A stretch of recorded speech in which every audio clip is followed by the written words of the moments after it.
vidéo qui n'était pas prévue à la base, mais au final, quand je vois comme c'est trop cool, et ben, je vais en faire une petite vidéo.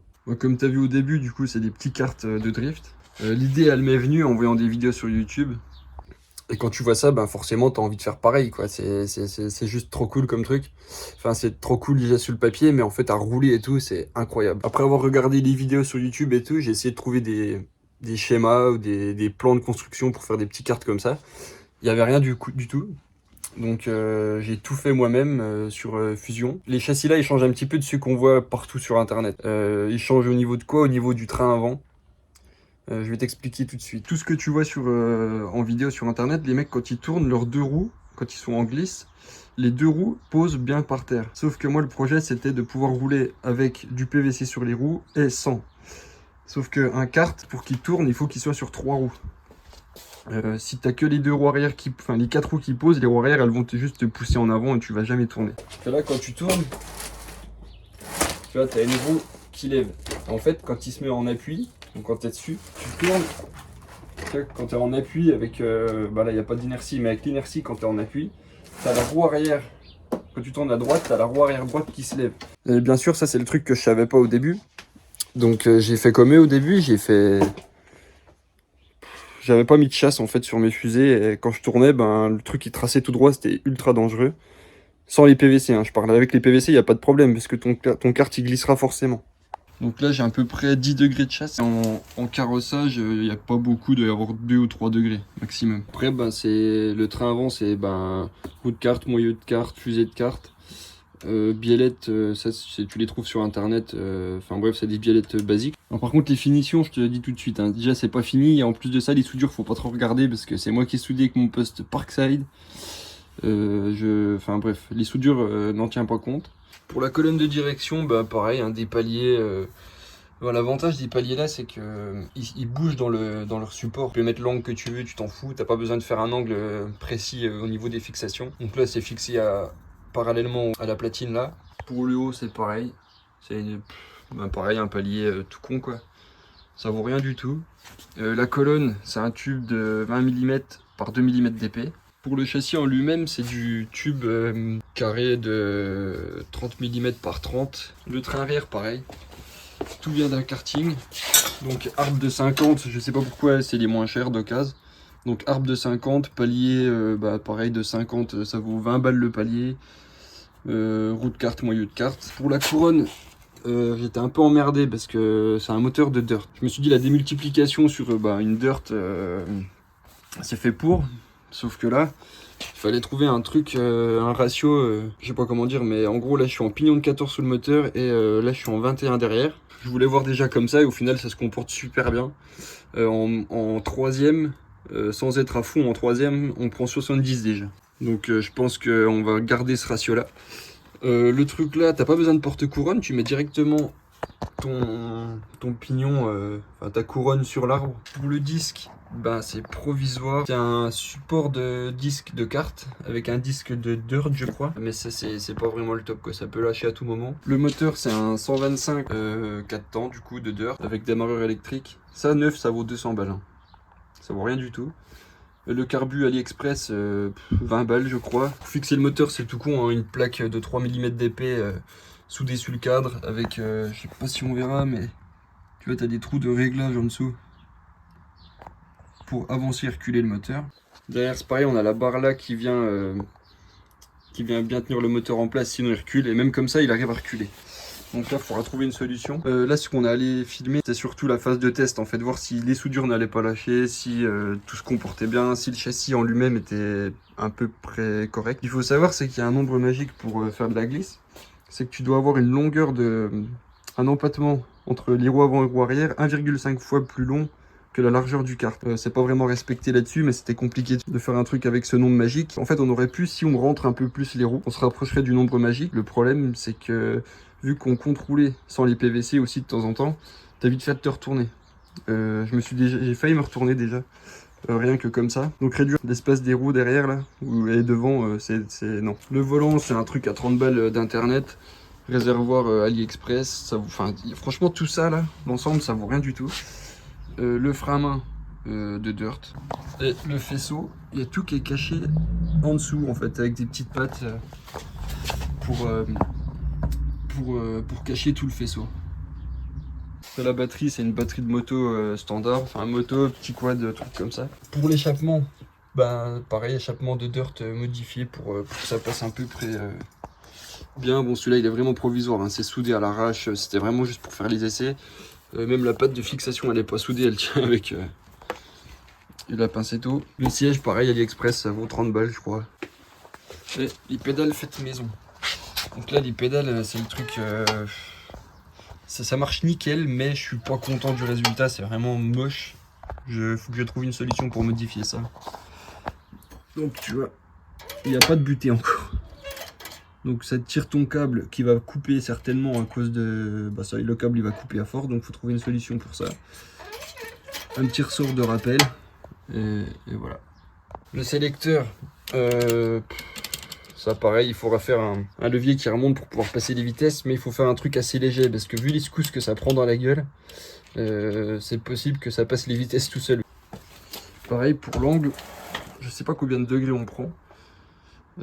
Là c'est pas énorme, pourquoi? Parce que j'ai mes fusées qui tapent dans ce renfort là. Les fusées elles tapent dans le renfort là.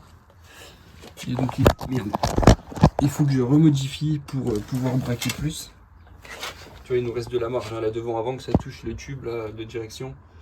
Enfin, le châssis au niveau de la direction, il reste de la marge. Et pour une première, pour une phase de test, franchement, on n'a pas eu de problème. Le seul problème qu'on a eu, c'est des trucs à la con. Enfin, le truc à la con. Le plus gros problème, c'est le moteur qui recule et qui recule en fait. Faut trouver une solution au niveau des fixations pour pas qu'il bouge du tout. Mais vu que c'est des moteurs un peu de merde, tu vois, attends, je vais te montrer le problème qu'il y a sur les moteurs là. C'est que, tu vois, c'est de l'alu. Et c'est des filetages, franchement,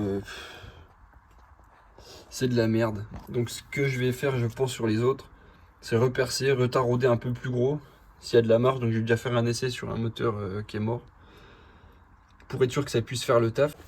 Sur le kart du pote, eh ben, on a carrément la patte qui a lâché. Là, j'avais juste soudé à l'arrache vite fait pour faire une fixation pour le pot. Sauf que son moteur aussi, il a reculé. Comme tu peux voir, là, ça avait plié. On n'a pas arrêté de redresser pendant la session pour que la chaîne soit retendue. Ça a pas fait, les fixations en dessous elles ont lâché, le moteur a reculé, ça a pété la patte et en prime à la fin ça a déraillé et le moteur bah ouais il est plus centré par rapport au...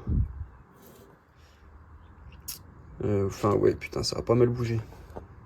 Mais ça c'est les seuls problèmes qu'on a eu avec quoi, donc une fois qu'on a modifié tout ça on va se refaire une session un peu plus vénère pour être sûr que rien ne bouge. Et après, on pourra faire les finitions, poncer, peindre les cadres. Et refaire une bonne petite vidéo de tout ça. Il y a un truc aussi qui est important. J'avais parlé avec Amesis Project. Lui, il était emmerdé au niveau de son Ackerman. Donc l'Ackerman, c'est l'angle que prend une roue par rapport à l'autre quand tu tournes. Et lui, il a celle-là qui ferme beaucoup plus que celle-là quand il tourne comme ça. Donc ça va pas du tout. Et pour ça, c'est un peu un cassage de tête.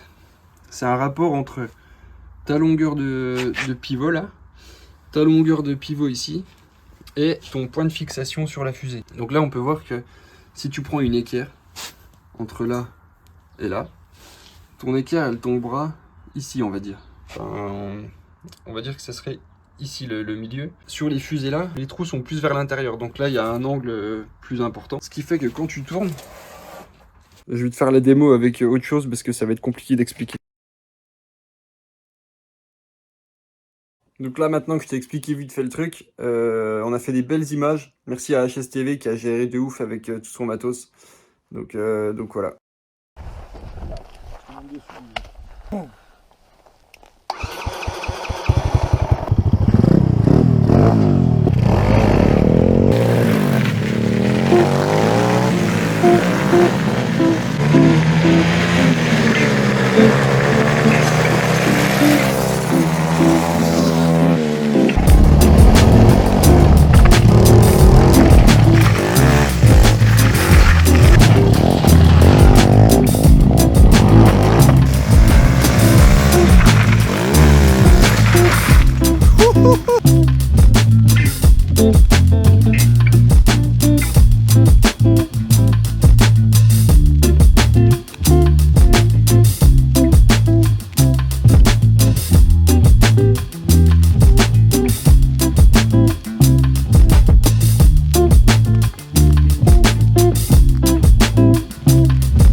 Sors d'où ça?